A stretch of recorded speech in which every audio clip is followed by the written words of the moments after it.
Bonjour à tous et bienvenue aux 5 infos du Real Madrid. La trêve internationale se finit, on devrait retrouver le Real Madrid assez rapidement. Le prochain match du Real Madrid, c'est contre Leganés le dimanche. D'ailleurs, on va parler de la composition probable de ce match-là. On va aussi évoquer dans cette vidéo, on va parler de Brahim, de Vinicius qui a réalisé un test ADN. Donc on sait l'origine maintenant de Vinicius. On va aussi parler un peu d'un documentaire qui devrait sortir sur Vinicius, donc pas mal d'infos sur Vini. Et finir sur une rumeur du jour concernant Endrick avec une possibilité de transfert pour le mercato d'hiver. Donc plein de choses très intéressantes. Juste avant de commencer, n'hésite pas à liker cette vidéo si tu aimes le Real Madrid, si tu aimes le foot. En tout cas, ça fait plaisir et je remercie ceux qui le font. Donc, toute première info, comme je vous l'ai dit, prochain match du Real Madrid contre Leganés le dimanche. Donc, on devrait retrouver cette composition que je vous affiche là. Donc, dans les cages, normalement, le retour de Courtois, on le sait, Courtois avait repris l'entraînement collectif. Donc, il a accéléré, on va dire, sa récupération. Donc, on devrait retrouver Courtois titulaire pour ce match-là. Là où il y a pas mal de changements, c'est en défense. On le sait, Militao a été blessé, il s'est fait les croisés. On a Asensio, le jeune joueur de la Castilla qui l'a remplacé. Et à l'arrière droit, on n'a plus du tout d'arrière droit. Lucas Vazquez s'est blessé. Dani Carvajal, on sait que c'est une fin de saison. Donc, on aurait une charnière centrale inédite titulaire, c'est-à-dire Rudiger associé à Asensio. Fran Garcia, bon, ça peut être Mendy aussi, mais ça serait plutôt Fran Garcia à gauche avec Valverde qui jouera ce poste d'arrière droit, à savoir qu'il a été replacé arrière droit lors du dernier match contre Osasuna. Donc, il va pallier à l'absence d'arrière droit en attendant le retour de Lucas Vazquez. Au milieu de terrain, on devrait retrouver Camavinga, Modric, Bellingham. Et en attaque, Vinicius, Mbappé et Brahim, étant donné que Rodrigo est blessé. Donc, ça peut ressembler à du 4-3-3. On pourrait aussi retrouver des phases de 4-4-2 avec Brahim qui redescendrait un peu plus bas. Chose très intéressante que dit Marca. On sait que Bellingham a fait de très belles prestations avec l'Angleterre et Marca souligne que lorsque la forme de Jude Bellingham sera bonne, la situation du Real Madrid le sera également. On sait que c'est, on va dire, une pièce tournante par rapport aux capacités du Real Madrid de remporter des victoires. On l'a pu le voir la saison dernière. Jude Bellingham a été étincelant. Le Real Madrid l'a été aussi. Donc, il nous faut un bon Jude Bellingham, le mettre vraiment dans de bonnes dispositions. Pourquoi pas le replacer comme il a été contre Osasuna, un peu la place aussi qu'il a en Angleterre, c'est-à-dire avoir cette place juste en dessous des attaquants, qui est du coup en dessous de Vinicius et Mbappé, pour pouvoir faire un peu ce rôle de numéro 10. Et en tout cas, ce que dit aussi un journaliste, Guillermo Reis, c'est-à-dire que une fois qu'on a récupéré, on va dire, tous les blessés, l'idée c'est qu'avec Camavinga et Valverde au milieu de terrain, pour assurer, on va dire, les tâches défensives, ça laisserait un peu plus de place à Bellingham en attaque pour pouvoir, on va dire, déployer un peu tout son talent et ses qualités. Et aussi, une petite nouvelle que nous dit As, donc David Alaba devrait revenir en janvier et le Real n'a pas l'intention, on va dire, de recruter en hiver. Et c'est grâce vraiment au retour de David Alaba, vu qu'il a récupéré assez bien et assez rapidement. Donc, on part sur ne pas recruter pour cet hiver. On enchaîne sur Brahim Diaz. Vous savez, Brahim Diaz, voilà, il a fait de très belles prestations avec le Maroc, a souligné un peu la différence entre le... Bon, là, c'est des statistiques. Parce qu'avec le Real Madrid, en début de saison, enfin, depuis qu'il joue sur 9 matchs, il a fait un but et 2 passes décisives, ce que je trouve assez convenable par rapport au peu de temps de jeu qu'il a, parce que ce sont 9 matchs, mais en temps de jeu, ça ne représente pas 90 minutes sur chaque match. Et à côté, avec le Maroc, sur 4 matchs joués, en sachant qu'il a joué pas mal de minutes, il a déjà marqué 7 buts. Donc c'est assez impressionnant pour montrer un peu la forme de Brahim Diaz et qu'il faudrait peut-être un peu plus pousser. Ça sera sûrement le cas contre Leganés. On devrait retrouver Brahim Diaz titulaire, mais malheureusement, il est souvent titulaire quand il y a un blessé en attaque. Là, c'est le cas de Rodrigo, mais pourquoi pas donner sa chance à Brahim Diaz, même si, on va dire, on a le trio offensif. Des fois, il devrait avoir cette place-là. Et en tout cas, Florentino Pérez et Ancelotti, tout le monde au sein du Real Madrid sont satisfaits de la performance de Brahim. Et l'idée, c'est que Brahim a définitivement sa place dans le projet du Real Madrid. Vraiment, la porte de sortie est verrouillée parce qu'on veut garder Brahim Diaz qui satisfait tout le monde au Real Madrid, le staff et Florentino Pérez. Donc là, on va parler de Vinicius. D'ailleurs, les deux infos seront sur Vinicius. Tout d'abord, pour parler un peu comme on l'a fait avec Brahim Diaz, un peu pour montrer la différence entre les matchs joués en équipe nationale et les matchs avec le Real Madrid. Là, c'est l'inverse. C'est-à-dire que Vinicius brille plutôt avec le maillot du Real Madrid et il l'est un peu moins avec le Brésil. Cette statistique est assez intéressante. Sur les 37 derniers matchs avec le Real Madrid, Vinicius a au cumulé de buts et de passes décisives, il a au total de 39. Alors que du côté du Brésil, c'est plutôt 10 buts et passes décisives compris. Donc voilà, on voit vraiment une nette différence. Un Vinicius qui brille vraiment bien avec le Real Madrid et un peu moins avec le Brésil. D'ailleurs, il brille tellement bien avec le Real Madrid qu'il a été nommé pour être meilleur joueur du mois de novembre en compagnie de Dani Olmo, Arnaud Martinez, Kubo et Simeone.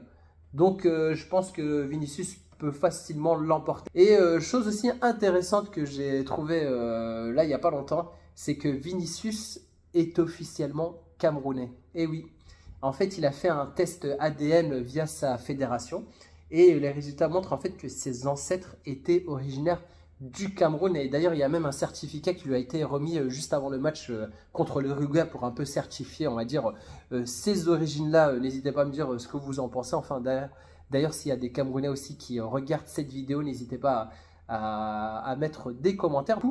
Vinicius sera le troisième joueur d'origine camerounaise au Real Madrid, en sachant qu'on a déjà Tchouaméni et Mbappé qui est moitié camerounais et moitié algérien d'origine.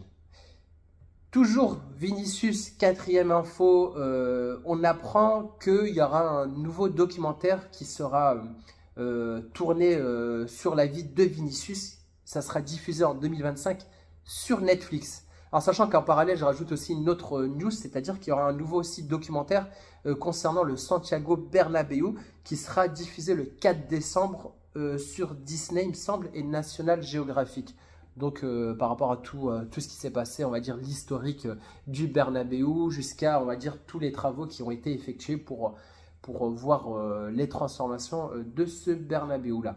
Donc en quatrième info, Vinicius qui a pas mal parlé de sa vie, de ce qu'il a vécu un peu étant plus jeune. Bon, c'est lié aussi à tout ce qu'il a un peu subi avec le racisme, etc. Il dit pas mal de choses très intéressantes. Il dit « J'ai vécu avec la pression depuis ma naissance car je viens d'un endroit très dangereux où j'ai beaucoup souffert. » On sait qu'il vient d'une famille assez pauvre au Brésil et qu'il a gravi, on va dire, les échelons. Et c'est grâce au football qu'il s'en est sorti. Et là, il parle aussi de tous les efforts liés à lutter contre le racisme. Bon, on sait que voilà, c'est pas nouveau. Vinicius s'est fait pas mal critiquer dans plusieurs stades. Il est un peu la cible de plusieurs supporters. Il dit voilà, en tout cas, au cours des 3 derniers mois, nous avons réussi à arrêter 3 ou 4 personnes par rapport à ces crimes, à ce racisme. En tout cas, il dit qu'on est sur la bonne voie. Nous sommes aux côtés de la FIFA et de tous les acteurs de ce combat. Donc c'est un combat vraiment que mène Vinicius et c'est vraiment quelque chose qui le tient à cœur. Et l'objectif, comme il le dit, c'est de réduire les incidents de racisme dans un avenir proche. Je sais à quel point je suis important, mais je dis toujours que c'est le combat de tous parce que je ne peux pas lutter seul contre tout ça pendant que tout le monde souffre de ce racisme. Je suis donc très heureux de pouvoir contribuer au combat et de rester fort avec tous les joueurs et toutes les personnes qui ont pu nous aider. Donc voilà, c'est un bon message d'espoir et de ne pas lâcher cette lutte sur les terrains et en dehors du terrain. Dernière news, on va parler d'une rumeur concernant Endrick. Endrick, bon, on va le rappeler, c'est quand même un jeune joueur qui a 18 ans, qui est venu du club, oh je l'ai oublié, à Palmeiras. Il est venu de Palmeiras et d'ailleurs on pensait qu'il était venu pour à peu près 40 millions d'euros, mais apparemment ça serait plutôt un transfert qui monterait à 70 millions d'euros. Du coup, une somme très haute dépensée par le Real Madrid. Sauf que il joue très peu au Real Madrid. Donc ça commence à devenir assez problématique. Il cire pas mal le banc. En ce moment, il a disputé 8 matchs pour 55 minutes de temps de jeu. Voilà, c'est vraiment très peu par rapport au souhait de Endrick, en sachant qu'il n'a pas été aussi sélectionné avec l'équipe du Brésil, lui qui avait été sélectionné lors de la Copa América. Donc son but aussi, c'est de pouvoir jouer un peu plus avec le Real Madrid et aussi être sélectionné avec le Brésil pour pouvoir faire la Coupe du Monde en 2026. Donc dans tout ça, il y a un club qui s'intéresse à Endrick, c'est Southampton. Le club de Première Ligue qui va plutôt pas trop mal, on va dire, cette saison. Donc Endrick, on va dire, il y a un peu, on va dire, deux hypothèses. C'est soit Endrick pense un peu à comme son compatriote Victor Roque, qui a été recruté au Barça la saison dernière, il me semble, et qui a été ensuite transféré puisqu'il ne jouait pas du tout sous Xavi. Et il a été très peu titulaire, utilisé de temps en temps. Et lui, il est parti au Real Betis. Donc, est-ce que Endrick veut faire un peu comme Victor Roque, c'est-à-dire il voit que c'est un peu bloqué au niveau du Real Madrid et il souhaite avoir du temps de jeu, il y a la Coupe du Monde qui se profile et il veut se développer en tant que jeune joueur ayant du talent, puisqu'on a déjà vu lors du peu de temps de jeu qu'a eu Endrick, il a vraiment mis à profit. En tout cas, moi j'ai bien aimé les entrées d'Endrick et d'ailleurs j'étais toujours fervent de le faire rentrer un peu plus tôt, surtout quand le Real avait plié un peu le match. Comme le cas d'Osasuna, j'attendais à ce que Carlo Ancelotti le fasse rentrer très vite, un peu comme Arda Güler aussi. C'est deux jeunes joueurs que j'ai envie de voir le plus souvent, surtout encore plus quand le Real a plié le match et qui peut faire tourner, on va dire, l'effectif. Donc, soit cette hypothèse-là, ou soit l'autre hypothèse que je pense un peu plus probable, c'est-à-dire que pour moi, Endrick, il a vraiment du caractère. Il sait qu'à côté, il y a vraiment du Vinicius, du Rodrigo, du Mbappé, c'est vraiment des superstars devant.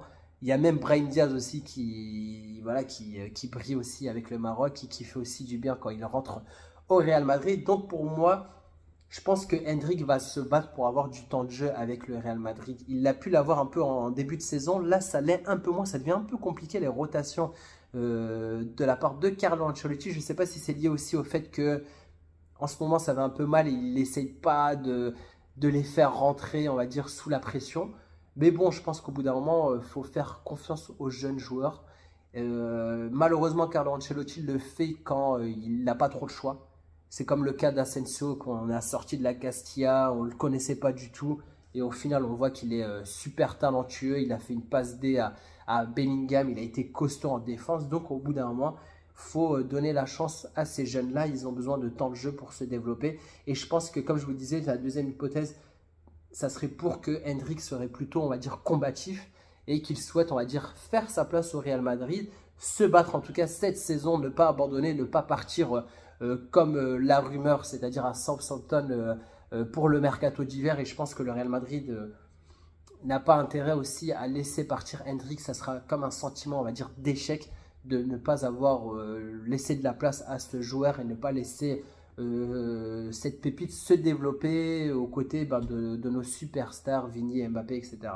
Donc n'hésitez pas à me dire ce que vous en pensez. Est-ce que vous êtes pour que Endrick soit prêté, qu'il ait du temps de jeu et qu'il revienne cette saison? Moi, je pense qu'il faut vraiment laisser encore Endrick, voilà, en espérant que Carlo Ancelotti, bon, je ne pense pas qu'il regarde cette vidéo, mais qu'il lui laisse un peu plus de temps de jeu.